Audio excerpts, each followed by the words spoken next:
Sagar Dutta medical college হাসপাতালে নাকি ফেলো করি মাখো তেল। সাগর দত্ত মেডিকেল কলেজে তোলাবাজির অভিযোগ। হাসপাতালের ওয়ার্ড বয়দের বিরুদ্ধে তোলাবাজির অভিযোগ।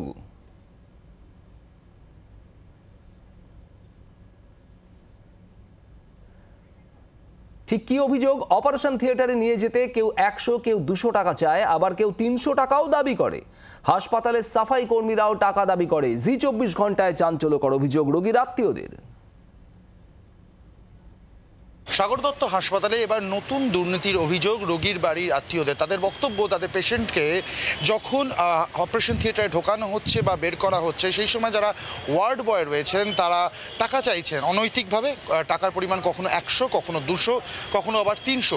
শুধু তাই নয়, তাদের আরও বক্তব্য, যারা রোগীদের ময়লা পরিষ্কার করতে ওয়ার্ডে আসছেন তারাও কিন্তু যে যেমন পারছেন টাকা চাইছেন এবং কোথাও কোথাও টাকা দিতে তারা বাধ্য হচ্ছেন। এই নিয়ে অবশ্য সাগর দত্তের MSVP তার বক্তব্য যে এই অনেকগুলো গ্রিভেন্স সেল রয়েছে বা অভিযোগ জানানোর জায়গা রয়েছে। রোগীর বাড়ি আত্মীয়রা যেন যথাযথ জায়গায় এই অভিযোগ জানান এবং সঙ্গে সঙ্গে ব্যবস্থা নেওয়া হবে, কারণ সাগর দত্ত সম্পূর্ণভাবে বিনামূল্যে চিকিৎসা করা হয়। কোনোভাবেই এই ধরনের কাজ বরদাস্ত করা হবে না বলেই জানানো হয়েছে MSVPর তরফ থেকে। ক্যামেরায় অরূপের সাথে অর্কদীপ্ত, জি 24 ঘন্টা, কলকাতা।